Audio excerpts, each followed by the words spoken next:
आज आहे रविवार आणि रविवार म्हणलं की सगळे कामं कसे निवांत चालतात. दिवसाची सुरुवात चांगले छान असं फुलांपासून करूया म्हटलं. फारसे कामं झाले, अंघोळी झाल्या, देवदर्शन झालं, नाश्ता झाला आणि त्याच्यानंतर भाजी करण्याची वेळ आली. आता भाजीला काय करावं ही भाजीची नेहमीच किटकिट आहे.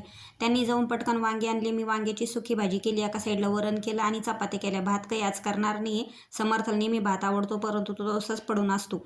आता आराम वगैरे झाला. माझे तर दिवसभर कामं चालू होते. मला काही आराम नव्हता. सुट्टी म्हणली का डबलीने कामं वाढतात. हे जास्वंदाचं झाड आणि त्याला काय झालं होतं का ती पूर्ण वाळून गेलं होतं. छान असं तेल बनवायचं होतं मला केसांसाठी, परंतु ते झाड पूर्णपणे वाळून गेलं आणि रोगटा आल्यासारखं काहीतरी झालं त्याला.